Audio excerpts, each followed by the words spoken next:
So this is a bit of an, I guess, well, depends. It's more of a double feature at this point. We're gonna watch Frankenstein Unbound for Movie Dumpster coming up. It's a movie I've only seen once or twice, but I'm gonna sell all of you on it right now. Watch this. John Hurt is a time traveler who goes back in time to meet Raul Julia, who is Dr. Frankenstein, and his wife is Bridget Fonda. Sold. I'm in. I'm in. Yep. In. 200%. Wait, Yeah, does see? Raul Julia become M. Bison at one point? Because that's the only No. way you can make The it worst right day of now. your life It- was just it's- Tuesday to me. It's just a Raul Julia performance. That's it. He's not. First of all, it takes place in Geneva. Everybody's English as fuck. Obviously. Including John Hurt, who at some point, like, someone says, "Your accent, where are you from?" He's like, "Oh, I'm from America." Okay. Have you heard you? Like, that doesn't even make sense. Like, in Doctor Who, when they're like, "Oh, you're Celtic, aren't you?" But this Okay, doesn't... and see, that's why I want to bring Yes, up I another on am. this show, too, because this movie plays out like an episode of Doctor Who if the Doctor stopped giving a fuck the moment he stepped out of the tower. Oh, hell yeah. Oh, so it's a John War Doctor Hurt. story. Basically, no, it's worse than a War Doctor story, because, like, even the War Doctor's like, if I go back in time, I should probably be careful about who I interact with and what I do. John Hurt goes back in time and was like, well, I better go drive my super futuristic electric Honda around for a while and show all the primitives. Yes. He has a digital watch that he just shows around and fucking he's like, look, puts it in Raul Julia's face. Oh, wait. So it's Bill and Ted logic. Well, the thing is, like, he fucks with history. Basically, the premise of the movie is that John Hurt is a super scientist in the future who designs, like, a laser weapon. This logic is flawed. Wait. Yep.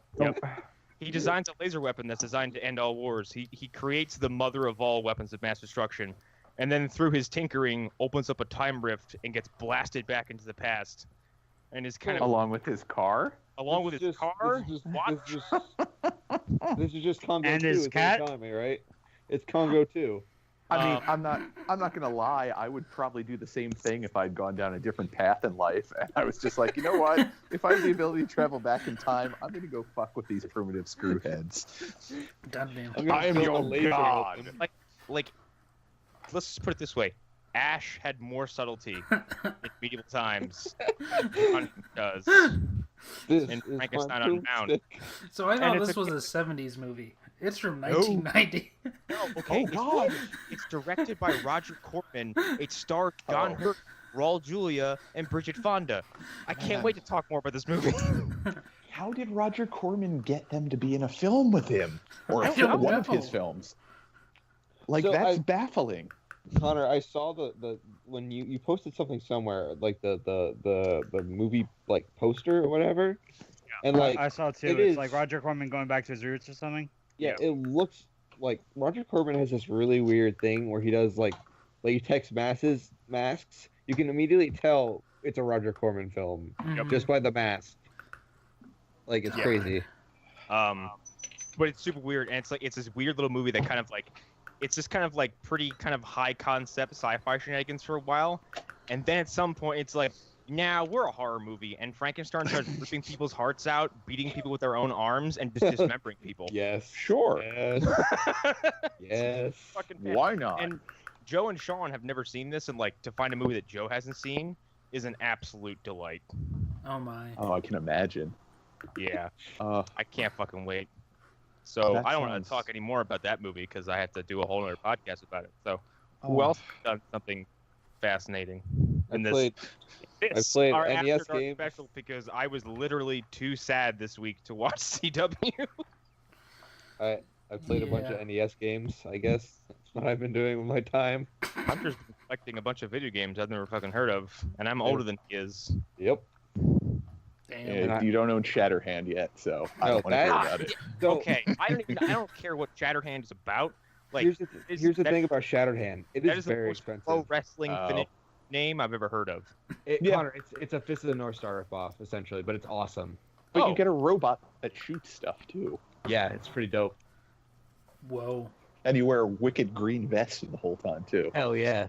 I'm in. Oh, yeah, hey, Green vest. Maybe we should introduce ourselves too. I mean, you know. I mean, that'd be a good idea. In Oh, this hi, show. welcome to Phantom Zone After Dark. I'm Connor. I'm whatever.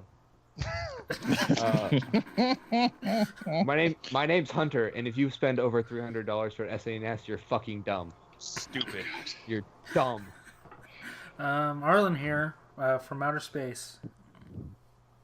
I'm here. My name is Allan and Ghostbusters. Ghostbusters. I'm Eric Fedorchak, and I'm here to talk about Bridge of Steel. Bridge of Steel. Ridge Racer. I don't know why, but my brain went right to Daytona, USA. I don't know why. Rolling Rolling Stars. You know, in Fighters Mega Mix, you can fight people as a Daytona USA Yes, car and yes. punch them with tires. That game's awesome. Yes, you can. That's Really good. that's what I want from fighting games now. Don't try to sell me on a complex fighting engine because I don't care. No, I want to beat people up. with Let the me cars fight. totally Let yesterday. me fight as a giant cucumber dressed in salsa attire. Yeah. Who will then fight a car standing on its back wheels. And Sounds then also let me play as a character from Sonic the Fighters who is not Sonic, Knuckles, or Tails. Why? I forgot he's in that Why game. did they put the green duck in Fighters Megamix? Is he the one with the headphones on? He is the one with the That's coolest Vector. level music I've ever heard in my whole life. That's Vector. Short Wow. spec for Vector. Right. I Anyways, love Fighters Megamix. I know the people are like, I'm like, yeah, it has Virtua Fighter characters, and they go, oh, cool. I'm like, and do you remember fighting Vipers? No? Okay. No one else does either. You know, you're right in my wheelhouse when you start talking about Sonic the Hedgehog. Jesse, not to. You can't oppress me like the deep state does. I Write a would. scathing book about you, and then I'll die at a gas station. I would do my Alex Jones right now, but like Connor, I'm just not in it. So I'm a man. I'm gonna eat your retinas. Where are you, my I protector love red Gallagher? meat. You're a goblin. You're a goblin. You're a demon. You're a demon. I was a goblin. you're an intergalactic child molester Dude, from. Alex Jones, not to fuck it. I don't care. You know what? This is Yeah. after this After Dark episode is called Connor Stops Giving a Fuck. Alex Jones is like the easiest political puppet to fucking make a mockery of because he's already like a cartoon. So just say stuff in his voice. Mm-hmm. It doesn't matter what it is. Remember when? Remember when? I once choked a donut to death. Remember the video we did when Prometheus came out? No. No, Wait, but, No, I've Yeah. never watched a single one of his videos in my but entire you life. just sold me on it. I'm in. I'm there. He's like he's comparing it to the Illuminati. Okay. I can see that. It's these huge white men, and they rule the government. Actually, you know what? The black goo is a representation of the CIA's interference with man's evolution. We come from black goo. We came from God. I need to take my shirt off. It wasn't like in his fucking trial against like from his ex-wife. Like his defense attorney was like, "Oh no, he just plays a character." Yep. Yeah. No, shit he does. While in character, he had to say, "No, this is just a character." This is just a character. I If it read isn't, be locked up. I read a little bit about that trial, and apparently the prosecuting attorney, his wife's attorney, whatever, she had to ask the judge to get him to stop shaking his head in a negative way about things that were being said about him. And I know I've said it before, but my favorite bit of information from that was the fact that he forgot his child's grade or age. I can't remember which, because he had eaten a large bowl of chili. Oh, I have something. I need to tell Connor something that's wrestling related. Okay. Oh boy. Oh, Here we go. okay. Let's go. I came into this episode upset, and you're gonna bring up wrestling? No. This is. Or are this you is gonna old- potentially make me vomit? Either which are possible right now before you've said anything. This is some old stuff. This Okay, is like good. early 90s. Jimmy Superfly Snuka? killed his No. girlfriend. What? Yeah, what? Huh? It's a Um, murder, you know. He doesn't remember. Well, he's when dead now, so. when the WWF or when Vince was going through the steroid investigation, Yeah. Oh, when he was he did that shit. Like, well the company was he did that shit. Yep. When they were still trying to claim to be a sport. Alpha had to be removed from the courtroom because he kept mouthing or I feel like I've heard part of this story anyway. I can't. He was doing something ridiculous in the courtroom where like it was like Hulk Hogan levels of like, please turn your character off. You're in the real world now. no he was mouthing silently or with no words to the judge, not guilty. Wow. Dude, And and that's what I mean. Like these fucking people, like these And he was dead serious. these pay your dues, protect the business, begod quote unquote veterans who live in a fantasy world, who like think that like the real world is part of the stage. I really don't like that brand of wrestler. I just like really like the idea of like Vince McMahon just trying to like Jedi mind trick people. Not guilty. I'm not guilty. I'm not guilty. I'm not guilty. Not guilty. I'm not guilty. God damn it. Not guilty. Damn it. I heard a story about him on, and Arlen, you made me appreciate this because like with your passing knowledge of wrestling, like Right. you just kind of, this is a glimpse into that man's mind. The gimmick idea for the $1 Million Man came from Vince McMahon, who doesn't smoke, doesn't drink, has no vices that we know of. Right. He's on a plane, and this is back when you could smoke on a plane. The dude in front of him is smoking a cigarette, and Vince is like, "I'll give you $100 to put that cigarette out." And the guy's like, "No." Which, first of all, it's like, okay, this is gonna get interesting. Right. Vince is like, $500. The guy's like, no. And then I think Vince basically kept upping this fucking number until it was like it was an exuberant amount of money, and the guy finally agreed. And then Vince was like, "Ha! You see that? Everyone's got a price." Jesus Christ. Vince created one of the most endurable gimmicks because he's a stubborn motherfucker who would pay someone to be out of his. I mean, If we want to go back to Alex Jones, I just looked up Alex Jones. Alex Jones Prometheus. He has made about 1, 2, 3, 4, Wait, 5. there's more than one. There's near 10. he's made multiple segments on Prometheus. Dude, I Alex hope Jones he has. actually talk about Prometheus than most film outlets do. Yeah. Yeah, for good reason. No, just kidding. But yeah. I mean, I don't have much to say outside about Prometheus except like it's kind of like Covenant, where half of it's pretty cool and half of it's stupid as fuck. There's one part of Prometheus I'm obsessed with, and it's the geologist character. Because the weird hair. The geologist character, his character makes more sense. Actually, the whole film makes more sense when you watch the deleted scenes. Which for some reason, I don't think Ridley Scott understands the idea of a deleted scene. Because it's supposed to be stuff you don't need, and all Ridley does is cut stuff that the movie desperately needs. Well, yeah, that's what happens when a studio tells you you need to cut 10 minutes to make it more sellable in the theaters because The tickets. Cut 10 minutes off there. cut 10 minutes. Kingdom of Heaven director's cut would like to have something to say about Right. that. being Well, that like, it reviewed 100 times better with the director's cut than it did the regular cut. Well, like even Fuck. the original Alien, like if you watch that, all of the Alien sequels become non-canon immediately. If you watch the director's cut, because they suggest a completely different reproductive cycle for the aliens, which can be explained away, but still, they suggest something utterly different, where eggs are made from people, literally.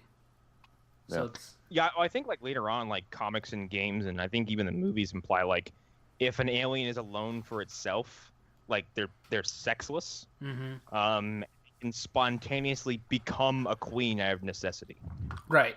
Huh. Well, all aliens That are would supposed to make be sense. queens, is my understanding. Also. Yeah. So, Yeah, they all they all have like the DNA to basically become one if they need to. What about the?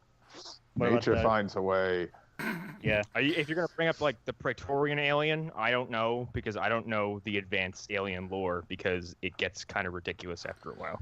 Well, Yeah. Connor, don't you love Alien Covenant? Don't you love that movie? That fantastic triumph of cinema. Well, No, do that's I a love bad the fact movie. that like that Ridley Scott was like, I'm gonna make a new Blade Runner, and studio was like, no, you're not. No, And you're he's like, watch me do it anyway. I like how, I No, like that's how what Ridley happened. Scott's like. I like how Ridley Scott's like. You know what this alien movie needs? Less aliens. It needs more. It needs more Michael Fassbender trying to kiss himself. Yeah. That's actually here's the thing. So the Blade I'd Runner watch stuff that is my movie. favorite stuff from that movie. Oh, I love David. I think David's fascinating.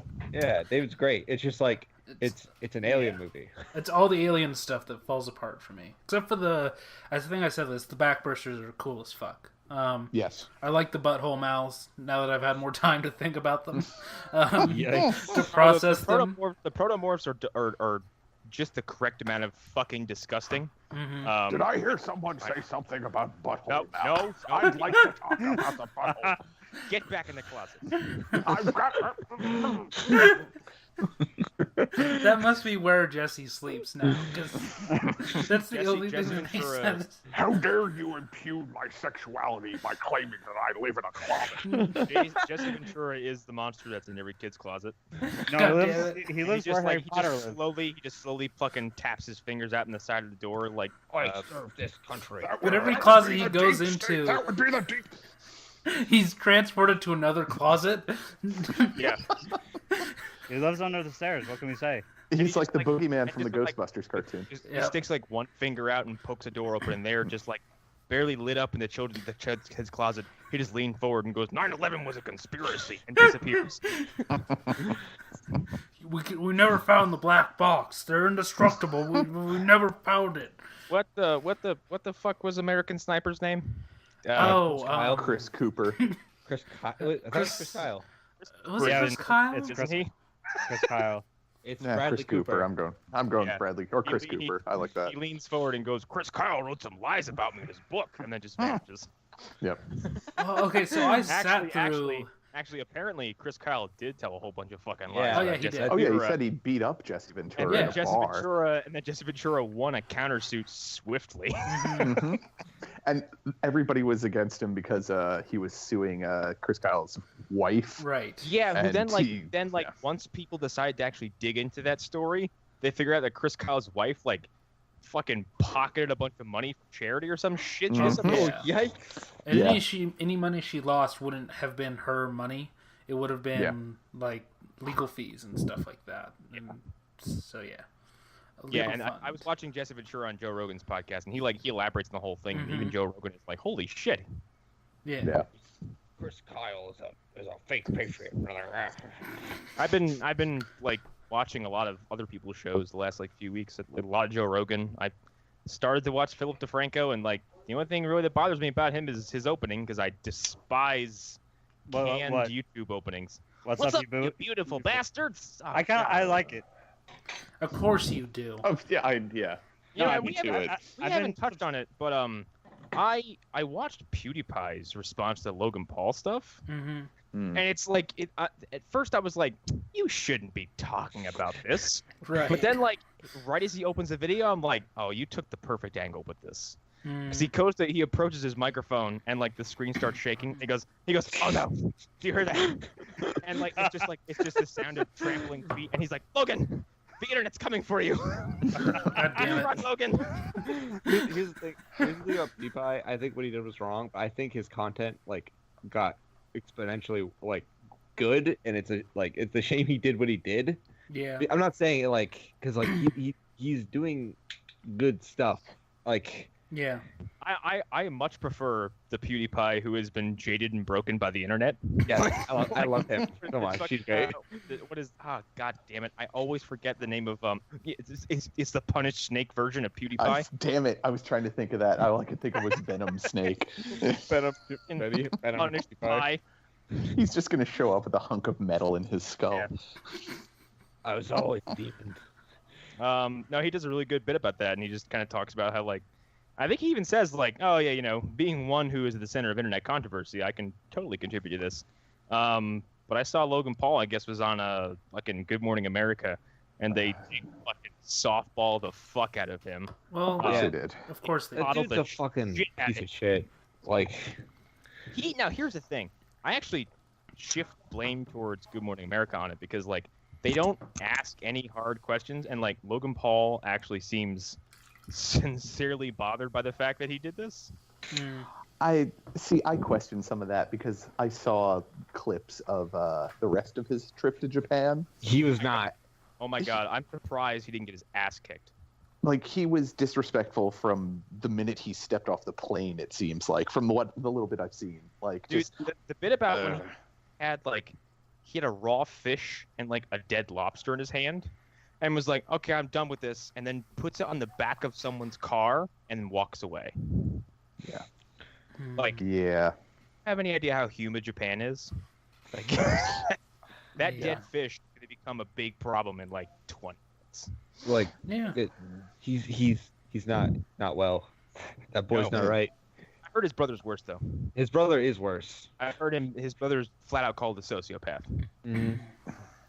I don't follow any of those two assholes. You're better off not. Yeah, I only see Especially them pop up in blurb. Alan, especially with how we know how you buy things, like it wouldn't be surprising if like you showed up and like you had No. I was like, why'd you buy that? Now it's like, I don't know. I just want to hear like Allan just enter the Skype call and be like, "What's up, Jake Paulers?" God damn it. No, Alan, Logan Alan. Paul looks like someone I want to punch in the fucking face. Alan, I don't have supernatural powers, but if that happened, I'd make a fucking believer out of you. I would Doctor Strange into your room. I would start breaking all your shit. If that happened, you just need to use your powers to go back in time and make him start putting money back into his wallet. God fucking damn. Just smack him out the way every time I see him go Yeah. do something. Like just cut his bank card in half. Change all his passwords. No. Alan, what's a fiction outside of a zombie? Because I think that's irrational and you should get over that. What is a fictional character that fucking petrifies you? Xenomorphs. I would stand behind you in a xenomorph costume and like I would just fucking whatever's liquid over onto you. Just like drool all over him. Like your mouse with the word "bye," I would just hiss. Well, no, just have the tiny mouth come out and just whisper in his ear, "Don't." Put it away, Allan. Buy season 1 of Black I- Lightning. It's for free. I imagine it'd be like that skit on Family Guy. Oh, yeah. I'm gonna eat y'all. No, the way you said that, you're like, oh yeah, which funny skit on Family Guy? That's- Well, to be fair, that's what I was thinking. So. Yeah, there's only like 10 of those, and then the rest of them are just crap. Sorry, there's the only Family Guy sketch that still makes me laugh to this day is when they all start puking on each other for something. And they take the The epic hack. That one's I good. don't vomit, but the way they keep delivering, it's like, how you feel? You normal? Also, it doesn't make me want to vomit, which is an achievement. I think the funniest Family Guy bit is racist Kermit the Frog. God damn it. Oh God. I think some of their funniest bits are from the first Star Wars special that they did. Oh, Yeah. yeah, I can see that. I still think the best episode of Futurama, of Family Guy, How is dare you? also the best episode of The Simpsons in a long time. That's the fucking crossover. Yeah. Because they are delightfully mean-spirited to each other the entire time. Well, I mean, if you're two creative teams working on a crossover between two important characters, you should really hit it out of the park, don't you think? Yeah, I think even the Cleveland gags are one of the funniest things I've ever seen because Yeah. where they're all flying in planes and like Bob from Bob's Burgers in the third seat. And you're like, what's he doing here? Oh, he has to fly with us. We let Cleveland fly solo, and look what happened. And his plane is cracked. that reminds me of the moment in Archer where Archer wakes up and he's become Bob from Bob's Burgers. Yeah, I really like that episode. That's amazing. I should really watch Archer. How have you not seen it? I Holy shit, don't. wait, Hunter, have you not watched any Archer? I don't watch a lot of TV, honestly. Okay, Hunter, there are a few shows designed so specifically for someone's sense of humor. Mhm. Archer is made for you. That's amazing. God All right. damn it, Archer! I'm getting Archer- blood all over the place. It's take James Bond and then make a man-child. Oh, Oh. hell yes. Child. You'll just randomly shoot people for no reason. It's so good. Vicious alcohol. Like I think it's some episodes he says he's like someone get me some water. All I've had in the past 24 hours is gummy bears and vodka. Yeah. So good. Rest in peace though to the guy Russians- who played Or To, the Russian. Oh, the actor plays Woodhouse. yeah. Oh my. My Woodhouse. favorite character is Barry. He's the Yes, best. Hunter, he has a butler named Woodhouse who, like, to say he treats him like shit is a total understatement because, like, he psychologically abused this old man Mhm. who's like a war veteran / war hero who He's like basically Alfred. he collected like these scalps, and Archer just bullies this poor man. Mhm. Archer says like I think he brings a woman home and sleeps through her, and like there's just stuff everywhere. He's like Woodhouse, clean this shit up. And when I get home, it's not. I'm gonna rub sand in your dead little eyes. Yeah, and he tells tells him to go buy the sand, and he says, I don't know if they grade it, but make sure it's coarse.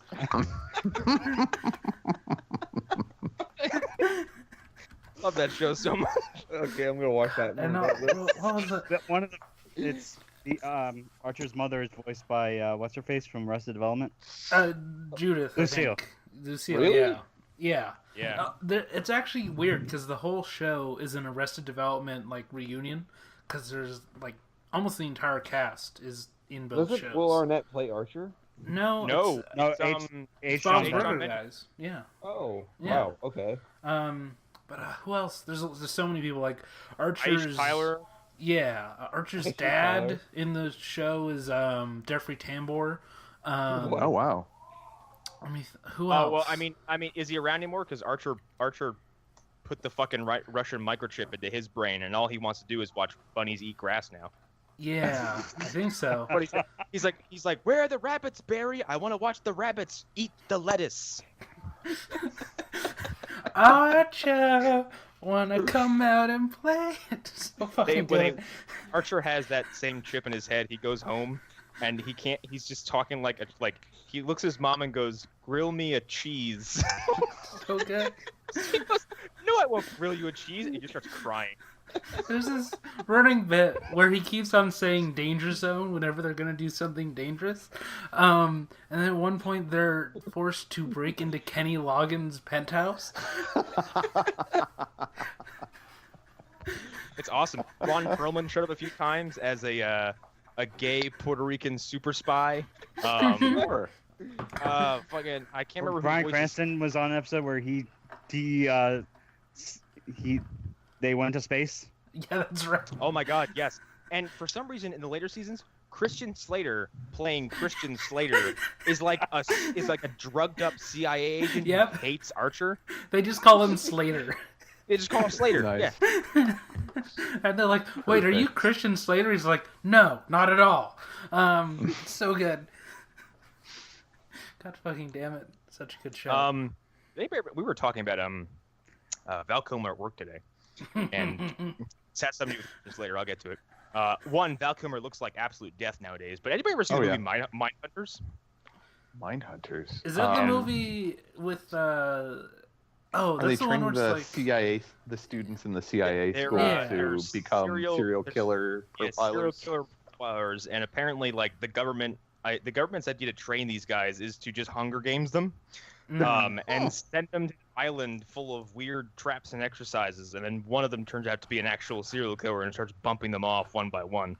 Oh, good. It's pretty cool, but the peak of the movie is Christian Slater being murdered via liquid nitrogen. Ooh. God. It's frozen, and then his torso cracks in half. Ooh. I It's might really need to cool. look that up. Damn. That sounds awesome. Yeah, I won't say much more about it because it gets pretty interesting. Val Kilmer's in that too, right in the downswing of when everybody stopped caring about Val Kilmer. Right. Yeah. Right before Sometime he played between- who's his character in the Shane Black movie? Oh, fuck. Oh, Oh, Gay Perry. Gay Perry. That's yes. his character name. Yes. in Yes, that he was movie. phenomenal in that. Yeah. Yeah, Kiss Kiss Bang Bang. who has seen him in Dr. Moreau? I have. I tried. That's a It's- fucking. It's a performance. I can't tell if it's a good or bad one. I want to be a also- whale. I want to be a whale at the end. A dolphin. I want want to to be be a a dol- dope. I Well, can't yeah, do a good that's- Marlon Brando. I want to be a dolphin. Just remove my head. I'll be a dolphin. I'd It'd fucking be damn it. fantastic. Connor, Yeah, like- Connor, it's a shame you didn't watch Arrow this week because Anatoly made a return. He did, and it was pretty I'll- good. I'll get around to it. And Now for some reason I want to see Anatoly and Marlon Brando in the same room. God. You are a very fat man. Mm, You were once very pretty man. What happened? I see the Godfather movie. I do not think they're very good. What do you do? Anatoly have hot take. Michael, not cold-blooded enough for me. He's And the totally favorite movie, Planet of the Apes. Sonny would have lived if he had fast pass. God fucking damn. That's a. Can't take credit for that. Oh, who the fuck said that? God damn it. I don't know. It was Tracy Morgan. It was like after his like he was Oh, like God. a mentally induced coma for a while, wasn't he? Yeah, he was. Yeah, when I guess after like the car after he accident. woke up, like he just sat there and like watched the movies, and like I guess movies he's ever seen, and he just cuts in. And he's like Sonny would have lived if he had an easy pass. That's the most authentically Tracy Morgan thing. Yeah. I love Tracy Morgan. So good. I love that going through a car crash didn't change him at all. He's just the same dude. He's just like, what the? I actually, it's funny you mentioned that. I heard about. This is probably gonna be really dark to some people, but who cares?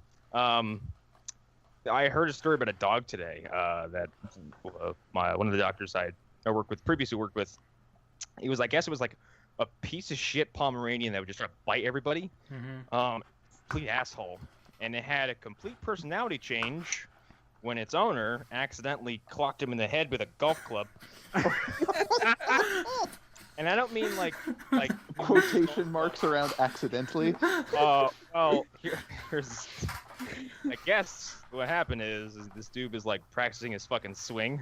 Oh. Palm around the corner, Oh God. and like Oh no. they basically said like, yeah, complete personality change. That's crazy. I, It's like- I can imagine. Impressive. Hit something just hard enough to knock the stupid out of it. Mm, I mean, like, there's that famous story about Mel Blancs where he was like in a coma, and like they could only speak to him like through the Looney Tunes. Yeah. what? Looney Tunes characters. Yeah, That's what pulled him out of it too, if I remember correctly. Okay, Yeah, they would just, wait. So other people were talking to him as Looney Tunes characters, or he was vocalizing as No, Looney Tunes he was characters? vocalizing. As Okay. God fucking Like, damn. that's- Like Mel Blancs was crazy. I mean, They can only reach it. It's like a fucking Lost Inception sequel. They can only reach him through Looney Tunes voices. it belonged to him to Albuquerque. There's a world where he was C-3PO, and that's a strange world that it almost Oh, I existed. want that world. I would actually be really into that world. Yeah. There's a lot of alternate universe things that I wish happened that didn't. Mm-hmm. Actually, as of recently, with the more news that comes out, I really wish Zack Snyder could have finished Justice League, because every time I hear about his cut, sounds great. Mm-hmm. Wait, what was his cut? What happened? I mean, his cut just has a lot of like Batman's arc is complete instead of just dropping off halfway through the film. Mm-hmm. Also, like, the reason- Cyborg. The reason he does the whole siren thing to attract the fucking Parademons. the Parademons is because he was fully intending on letting them all follow him and murder him. Yeah, Yeah, okay, I damn. heard something along those He lines. was trying to redeem him. He was going. He was basically like, no, Yeah. this is what I deserve. Like after how I've been and how I've treated you, Clark. Like this is what should become of me. And I think Superman saves him. He's like, you're a fucking idiot. That sounds Do great. that, you asshole. I'm getting a headache. Welcome to Thumb Wars. We don't have to talk too much about Justice League though. You But do. I mean, like, if we want to just go down the rabbit hole, like look at all the fucking alternate universe superhero movies we almost had. Yeah, I mean, I think recently Wesley Snipes just opened up about what his Black Panther was going to be. Oh God. Yeah. no. I'm kind of glad that didn't happen when it. I did. am too, because it would have been really bad. Yeah, the one I want though, especially after watching a few more Aronofsky movies, is I would have wanted to see his Batman movie. That sounds fucking awesome. I really want to see Darren Aronofsky's RoboCop. The wacko Year One script where like Alfred's a fucking auto mechanic. Wasn't it going to be Morgan Freeman too, if I remember correctly? I don't know. I thought I'd heard something along those lines. I don't remember who his casting of Batman was, but it was weird. It was very weird. Sonar in every cell phone in Gotham. Well, that I have crossed several moral lines. Wasn't the shit? I can't remember which Wayne's brother it is. He wanted him to play Robin. Oh, it was Marlon that's Wayans. right. Yeah. Dude, funny story about Batman Forever. My fucking cousin auditioned to be Robin. Wait, what? I think he auditioned to be Robin. Him and Joseph Gordon-Levitt. They Wow. Okay, the Batman films, how they've come out, are pretty fucking bizarre, if that's the case. Yeah. It's like Warner Brothers is like, we're gonna stick to certain guns, and we're gonna accomplish them in some way or another. I still think I don't know when we're gonna talk about Dark Knight Rises, but like, the more I think about Joseph Gordon-Levitt being like, oh, just use my legal name, Robin. I'm like, okay, I can barely accept that you're going to be the next Batman because let's be real, your first day on patrol, you'll die. You will die. Not even first day on patrol. The first day he starts messing around with any of the gadgets. Like, what's this? Oh. So he wouldn't make it into the Batcave. So I've always made a couple. See, that's the thing. We're supposed to understand he was skilled enough to make it in. That's the idea. Yeah. So, have you ever seen the sick concert art of him as Nightwing? Yeah, I have. I've seen it. Fucking dope. So yeah, he did look good in that. I always made a few assumptions after the end of Dark Knight Rises. Well, a lot of assumptions. Among them being that Bruce wouldn't have just asked him to go out on the street without any training. So I assumed that, like, he left him, I don't know, tutorials, videos, training programs, something, like... Or himself as an AI. Yeah, like something. Like, he would not have just told him, just, like, put on the suit and go out there and see what the fuck happens. Don't be Batman, man. I'm gonna go fuck off to Italy. Bye. Lesson one of Krav Maga. I'm gonna be banging Anne Hathaway all night and day while you're doing this. Hey, actually, you know what we can talk about? Because me and Hunter were talking about on Facebook how dumb Krav Maga looks on screen. It's the dumbest. It really does. It looks real bad. Because most, like, I think, like, what is it, like, there's, like, 21 moves in Krav Maga which involve you punching your opponent in the nose and the nuts at the same time. Well, it's not a martial art that's made to look cool. It's just designed to hurt your opponent as fast as possible. It's designed to just be efficient as fuck, but not to look cool. It's the self-defense that's just like, here's how to make your opponent cry the fastest. It was created by the Israeli Defense Force. Yeah, like, it's completely unique to them. It's based off of... like, heavily armed where you're not. It's like, no, I'm just going to cause as much damage up close as I can. Get any kind of fighting etiquette whatsoever. Like, look at every fight scene in Dark Knight. Like, at one point, Batman will put his elbows up. And, like, I can time it almost. It's crazy. Like... It's so predictable and stupid looking, and I hate it. Because Chris Nolan doesn't care. It looks really, and like, especially when like the finale of Dark Knight Rises culminates with like, oh yeah, here they go, they're gonna have a fucking slugfest, and it's really not. It's just like, they're just. Has anyone here ever seen the Don Fry Sakuraba fight? I believe it's from Pride. No, I have seen that. Old. You know exactly what I'm talking about. It's basically, okay, Don Fry is basically Tom Selleck, but on steroids. Right. I think his name is Sakuraba. I can't remember his name. He's like literally the biggest Japanese man I've ever seen. Don Fry is in Final Wars. Just if people don't know who we're talking about, he plays the American dude with a sword. Is he that wrestler dude that flips people with his penis? No, that's Ryan. That's Joey Ryan.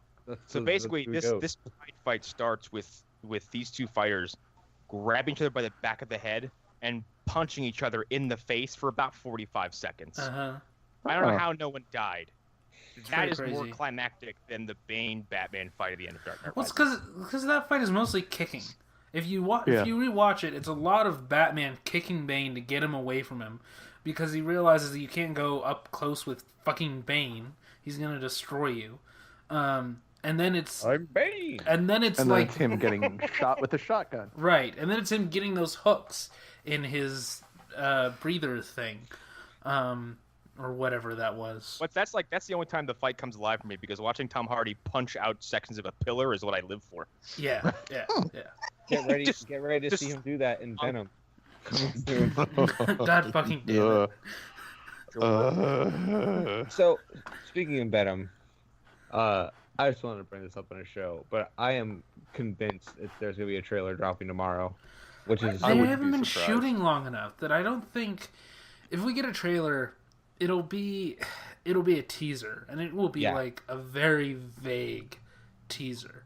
Like It'll have Ryan Reynolds in it, what? reprising his role from Life. God Because damn it. I'm speculating that this is a secret sequel to Life. And I don't respect this pitch. Right. It's not a pitch. It's what I'm believing. But- Well, Here's first the of all, thing. you opened with the mouth dropping part that you saved for the end. You did the opposite of what Max Landis does, where he waits till the end to tell you that it's a Peter Pan movie. Oh, okay. You've listened to his hook pitch too. I Yes, see. because I've listened to the Nerdist. Like, I remember hearing that when I was like into Max Landis, and I wasn't like, "Oh wow, you're just a shithead who makes the same mistakes over and over again." Before that, when I was super into him, I was like, "That was a really good pitch." And then Well, as because I that think was when I about was it- really getting into all of his stuff. That was like I still love Regarding Clark. I think that's a really Mhm. good like vocal in Superman, Yeah. because like he's very like, as a comic book fan, he's very internally bothered with how Yeah. Zack Snyder handled Man of Steel, and it's a very respectable opinion, because you're Yeah. like, you're making a lot of sense here. it's the um, most precise criticism of Man of Steel, I think. Have you guys read his Ghostbusters 3 script? no, and I don't care to. No, but I've No, heard him yeah, talk especially about now. it. I've Yeah. heard- He does one of those. He does one of those hooks that Connor mentioned right. in the beginning with someone being cursed or something, and they become, fuck, what's his A name? ghost? A gozer? Not Gozer.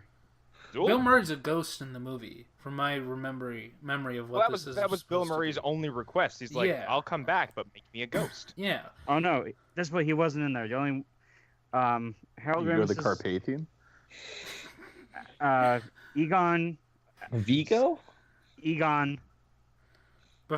Before somehow. Harold Ramis died, obviously. No. This was after. Wait, okay. I'm very confused.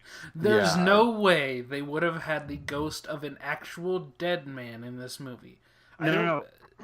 Can you let me explain? Yeah, We're okay, trying to. explain it. But here's the thing: I don't care what you say. There's no way they would have done that. I don't care. Like, in the same way, they're not gonna do digital Terry Fisher.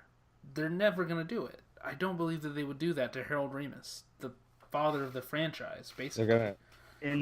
In the Max Landis script for it, he ascended. okay, I do remember this now that you say it.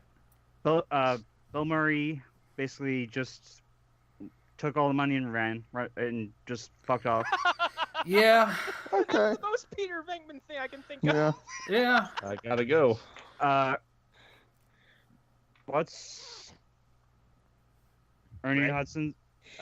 You mean the coolest man Winston? on earth? Winston? Winston Zedmore? Yeah, Winston. He's like invested and just retired, Mm-hmm. and And let me guess, Ray is just basically Dan Aykroyd now. Yeah, Right. exactly. He's selling tequila, and Yes. Is filming documentaries by himself with a camera on him for 2 hours, talking about how he's run into the Men in Black. my favorite No, thing is no, that it's actually I've had some run-ins with those sons Ah, of bitches as well. Get back in your closet. Ah! The lights off and he's here. My favorite thing is he doesn't believe in greys. He believes in reptilians, which to me, like, that's how you tell the difference between an alien conspiracy theorist that you can, like, yeah, I don't know about this, but I respect your opinion, and, like, get the fuck away from me, you fucking terrible person. You probably believe all the wrong on this topic, things. let's pivot towards the inevitable shadow zone that's going to launch whenever I get a better microphone and some proper. Oh, are you going to talk about reptilians? I love it. Reptilians. Oh, god damn it.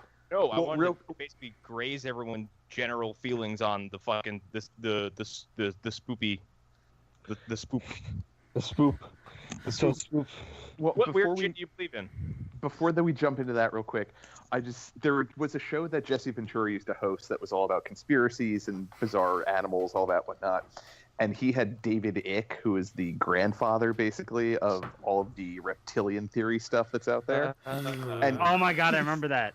and he's telling him, like, I've seen a lot of things in my time, David Icke, but I don't believe in the reptiles that are out there in the world that you're talking about. Is that the one where he actually walked out mid-interview?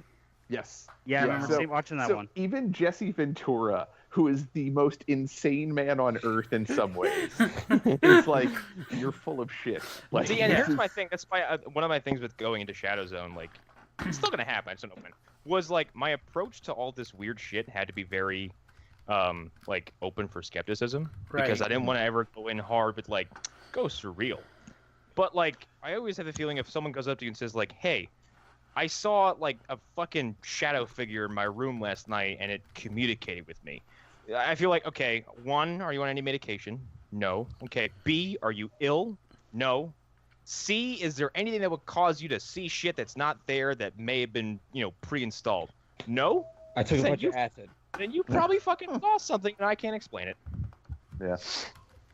No, back to your bigger question. I really think that is a good one to pose to everybody. Is like, what type of spoopy shit do you believe in?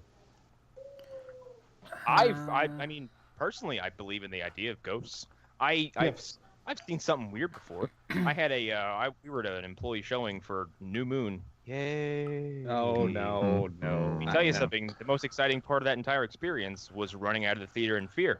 We were watching it about half an hour in. Like, I'm with like 4 of the people, so like I have a very few trusted eyeballs, and like something gray and kind of like shapeless, like flies directly across my face. Like, close enough to the point where, like, I lean back and kind of like, what the fuck was that? And I look over my left and right, and the 2 other people with me are, like, their eyes are bugged out, and they are fucking frozen. Interesting. And then my friend Stephanie's like, she's like, it looks like there's someone in the rows beneath us, because we were doing stadium seating.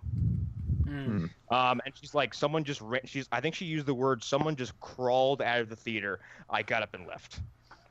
So, I believe in ghosts too because I've been ghost hunting before, and my friends, the idiots here, they have fucked around with Ouija boards and stuff like that. And see, here's I the think thing. that's bullshit. That's where I draw the line, because one of my friends is probably being followed by something. And we think he is because he brings it up constantly. But I don't know if that's from the Ouija board or he just was an idiot somewhere. But like ghosts, I fully believe in ghosts. Like I've seen them. Like I've seen like ghost children, and like I've seen things in my room, and it's not fun when you see them. My roommate Ashley tells me there's someone here. I've never seen him, but she says there's an old man in a hat who likes to hang out in the hallway. I haven't seen him yet, but the idea petrifies me. My friend, I had a friend in high school, in elementary school, lived in the same town as I did. His backyard was basically like on a massive piece of property that extended all the way into the local cemetery. Nope. His entire neighborhood has stories about people wandering the neighborhood that they know are dead. Mm-hmm. Which is like, I'm like, that's some kind of community belief I've never heard of. Once you see them, like it, I don't know, Connor, your theater story terrifies the hell of me. I never want to experience that. But like, yeah. Well, the fucked up thing is like, it's being on the other side of that, where you're like telling someone like, I saw something, and someone's like looking you dead in the face and goes, It was a bird. Motherfucker. I would know if a bird flew 4 inches from my face because I would have tried to swat it from the air or something. Like, this was something that flew in front of my face that I could see through. Yeah, like The theory that I've always run with, and as I've gotten older, I've realized how naive and uneducated it sounds. But the idea of where ghosts, whatever you want to call them, spirits, entities, tend to correlate.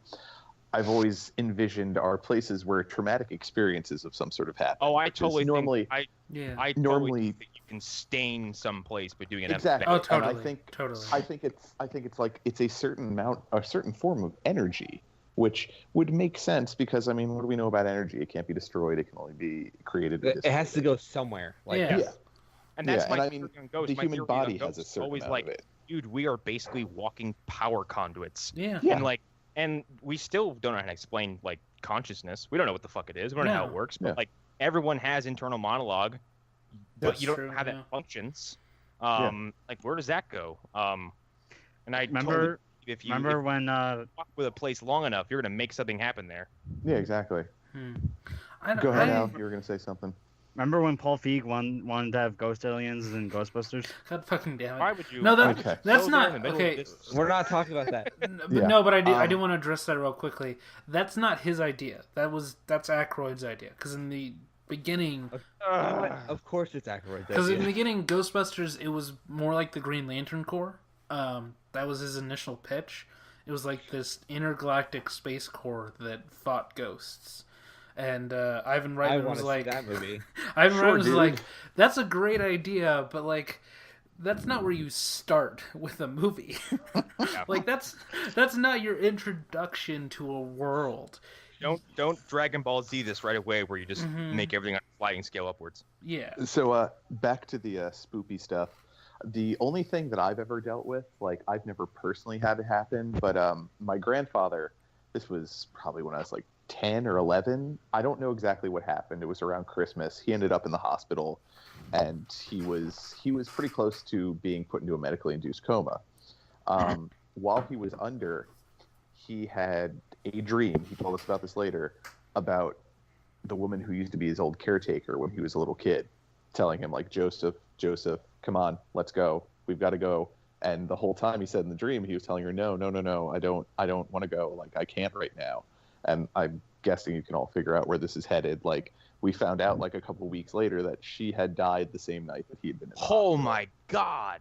And like That's- that coming from my grandfather, like he worked on the World Trade Center. He had one of the first like welding businesses that fixed in-home heaters in Staten Island. Like he was not a man to lie about shit like this. Right. So him saying it carried a certain weight with me. So I've never been one to completely disavow anybody talking about it, but there's always a healthy amount of skepticism based on who it is and what they're saying happened. Like, My uncle died of AIDS complications when I was real little. Like my first like close family death that royally fucked me up. But I found out years later that I think in the months or weeks leading up to his passing, he's like, yeah, there's been someone hanging out in my room. And everyone's like, what? They're like, yeah, someone's just been kind of casually, calmly hanging out at the end of my bed. Like there's something really gentle about that, but something like, whoa, like what the fuck, like your casual, Yeah. your completely casual and gleeful approach to like, oh yeah, the spirit world is impeding on my bedroom. Yeah. it's like you can't mess with them though. I'm not gonna. And see, that's my thing with Ouija boards. Like, if you're gonna, like, I think one, you can't look me in the face and be like, I'm a serious believer in the supernatural. Here's my Ouija board with a TM mark in the corner that says bro. Yeah. Well, like, Exactly. what's freakier to me is like, remember in The Conjuring 2, how the little girl made her own Ouija board? Like, I'd Yeah. buy that more than I'd buy I- any corporate Ouija board. I really Yeah. respect the Conjuring 2 for approaching the Enfield poltergeist with the proper skepticism that the real world had, Mhm. Yeah. whilst also still maintaining the idea that they're a fantasy-driven horror film. Because like Yeah. the Enfield poltergeist, like Amityville, is a load of bullshit.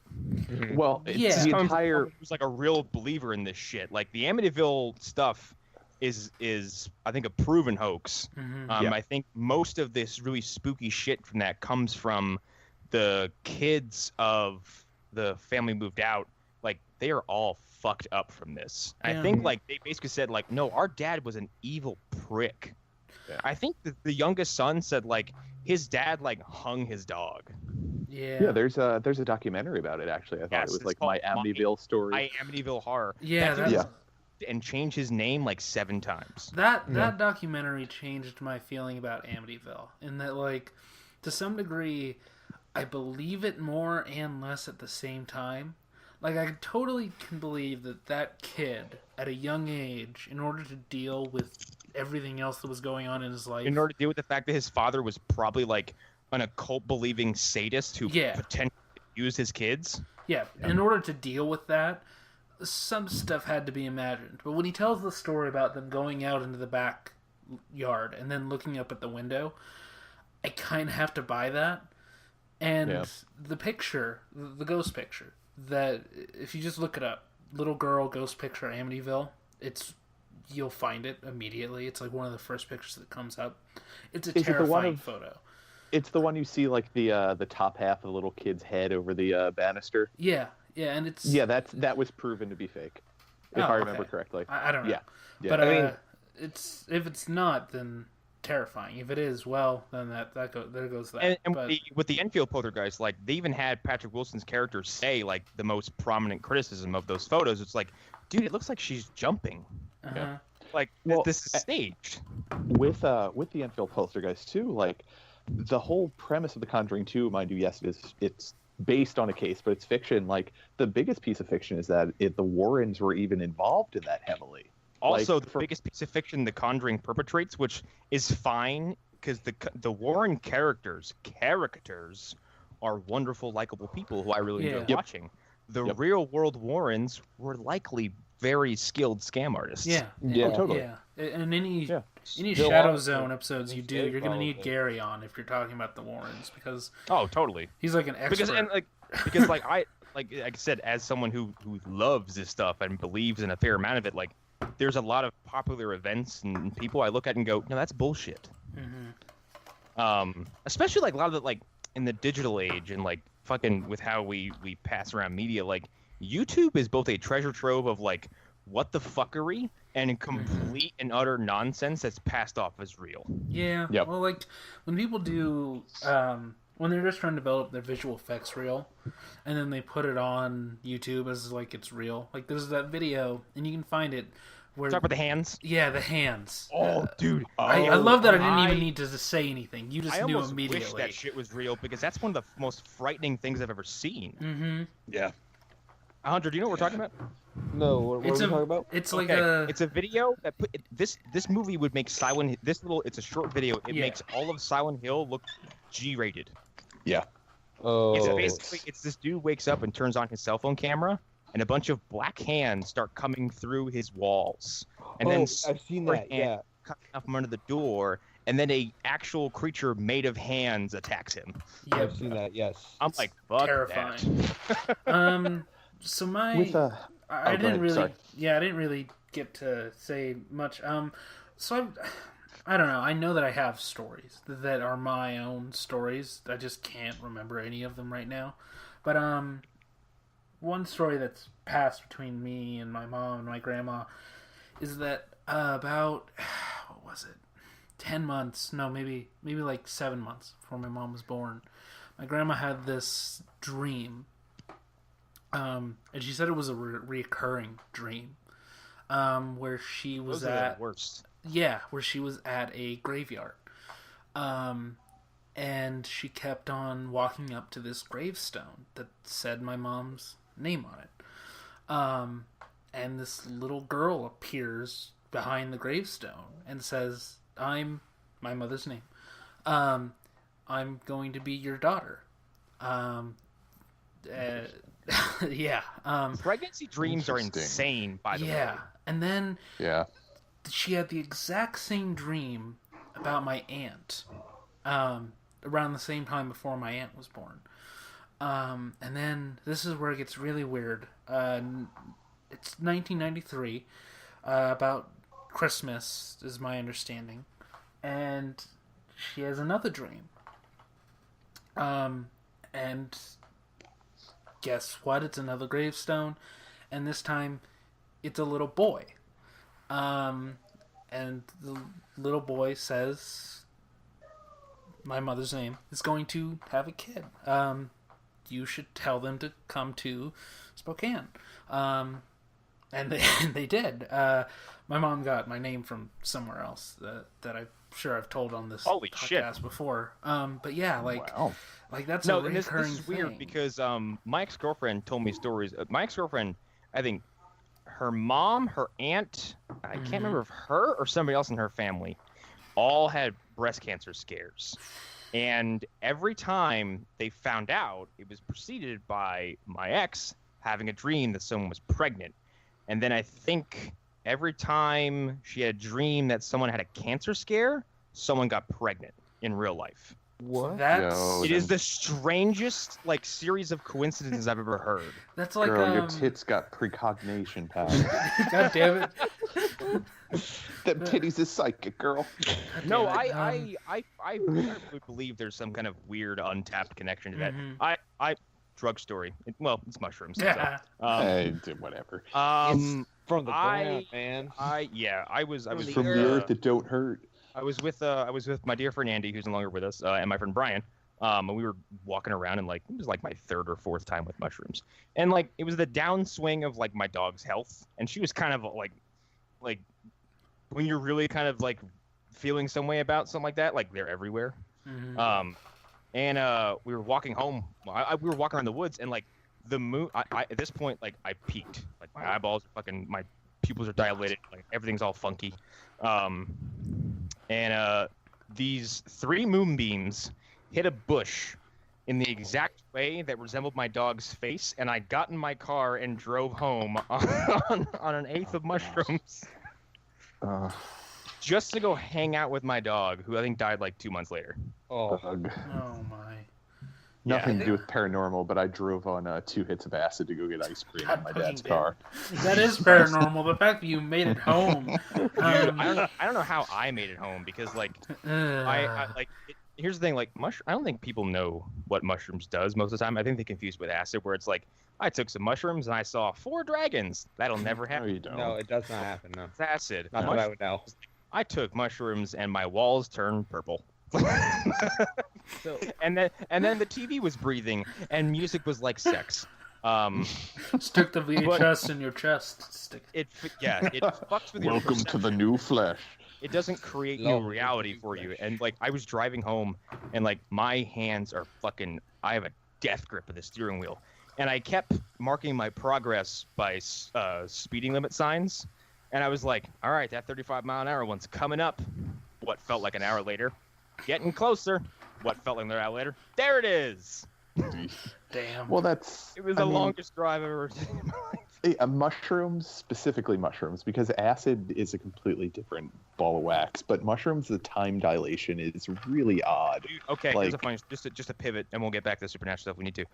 My first time taking mushrooms, I was sitting in it was a bunch of us, and Andy was there again. Andy was always there for us like that. He was the only one who was sober. He was like, you can take it? He's like, no, I'm gonna watch you fucking clowns do this, and I'm gonna laugh at you for 8 hours. He totally did, because at some point, I'm peaked, and he goes, Connor, look at that dresser. With a big old smile, I said, okay. Looked over at the dresser, looked back. I was like, okay, what now? He's like, huh? I was like, I looked at the dresser. He's like, Connor, that was 45 minutes ago. God damn it. I was like, what? And the whole room is Yeah. staring at that wood dresser for about 45 minutes. That's like when I lost track of my hand. That was... whoa. I'm sorry. I've told this story, haven't I? Where I was No. on edibles. I was on edibles. And Those are always fun. I took what is called a zoot shot, and I believe it had 10 milligrams, and I just took it Oh, all at no. once on an Oh. empty stomach. Wow, There you go. That? Oh, well, good night. Yep. Yeah. And I remember distinctly trying to find my hand. It was hanging at my side, but I was looking around my desk where's my hand? I can't find my hand. I remember I the last time I did edibles, me and my buddy ended up at Taco Bell at like 2 a.m. and like I tried to get my order out and I couldn't do it. Just couldn't do it. Couldn't I speak English. I ate an edible, and then I would say I don't know why I did this, but the end result was so fucking satisfying I can't even take it back. I had an edible and like we were all packed into a car, and we were going to see a Dragon Gate Pro Wrestling show in New Jersey, which is like I am like level 1000 excitement because this is the Japanese wrestling company here, and they're coming to my home state. I couldn't be any more giddy. So I eat like a brownie, and the whole way there, I had my headphones in and basically imagined an entire sci-fi film over the course of the drive. And then get there, and I sit down, and I realize that I am now on Mars, about to watch like one of the greatest athletic shows I've ever seen. I'm also on camera at several times, looking like I'm on a different planet. Oh God. Wrestling changes when you're inebriated. Oh yeah. All of a sudden, Yes. you're like, it's less vicious screaming and getting really aggressively excited, and more like, wow. Yeah. I leave it 3 times. God damn it. Yeah. But no, Right. I do believe that what's it called? I think with certain psychoactives, like you might be able to find like some kind of untethered connection to shit that we don't know about. And I'm not talking I about don't ghosts, really like, believe that. isn't there So like my thing- isn't there a fourth dimensional theory and shit like that where we just can't? That's all Lovecraft stuff where it's like it's So- shit that exists in a dimension we can't physically see or have access to. That's My thing about that is like my thing is that the letter M follows me around everywhere. Like yeah, I it's- have it's- that too. Not really letter creep- M, but yeah. it's the letter M for me. It's really weird and creepy and it freaks me out sometimes. I actually I had- can't remember mine, but it's a number. Recurring themes. I'm gonna call them night terrors because for some reason they scared me to death. But describing them to someone's like, I don't get it. And all I can describe them as is geometric nightmarescapes that would pull me into this like epicenter of ever moving, aggressive, pointy objects. So Yeah. vaporwave I don't maybe. vaporwave videos. So many weird dreams. Like I was really little, 4 or 5, and like I couldn't stop being pulled to the center of it, and it always scared me to death. God And damn like it. I stopped having them for like 15 years, and then for like 3 years had another one out of nowhere and woke up like, whoa, I have not had one of those in a long time. Everything isn't about a- that sounds terrifying. Every isn't- piece of that. This isn't paranormal in nature, other than the cause of the dream. But I remember the first time I ever saw Phantasm. I think I Oh, was God. maybe 7 or 8. I had You staying have up always late. been here. You play a Boy. good game, boy. About to begin. So I watched that when I was about 7 or 8. It was the summer, so my parents would let me stay up all night because I don't know, they wanted a feral child in their life, I guess. Right. And it was the first time I'd ever had night terrors. So I go to bed and I sleep on my side, and in this night terror, I can feel one of the dwarves or the squished down people just pulling on my side, fuck trying no. to get me to roll over. And the whole time I know if I roll over, I'm dead. I'm dead. Right. It's going to jump on me and rub its face against me, whatever they do in the movie. That it doesn't really do anything other than that they make loud noises and rub their faces on people. But it was the single most horrifying thing I've ever had happen in a dream, because I knew I was awake in my room, but I could feel something pulling on me, and I knew for a fact it was one of those cloaked bastards. To dabble in like what I said about like kind of the fourth dimensional stuff. Anybody heard of the man from Taured? What?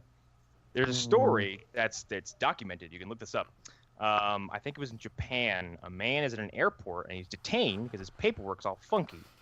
And they're like, your country of origin says Taured. That's not a real country. And he's like, yes, it is. I have all these documents proving I'm from Taured. And I guess it's like this country, he said, was nestled between like, it's somewhere between like Spain, France, and like that kind of Central Europe area, but it was tiny and slivered right in the middle of all of them. Uh-huh. Like Wakanda? Like No, because it's not. It wasn't like. Hang on, I'll get to the twist. He swears up and down it was there. All the authorities are like, look, we have to detain you. Like none of this makes any sense. So they kind of have him stay in a hotel room. He's given security, security for all night. They take all of his documents, so he's detained. The next morning, he's gone. No signs of forced entry. His documents, all gone. No one knows where they went. Wow.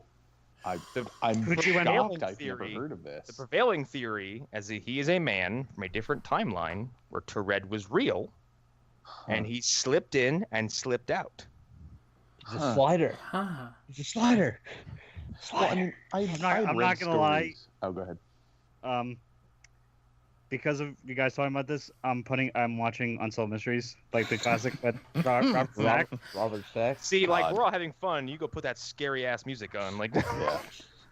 And then Yeah, Robert Stack shows up in a fucking foggy street, like, December 31st. But I was I- Ultra Magnus. I just want to say that the reason I'm putting it on is I have never had any paranormal, like anything.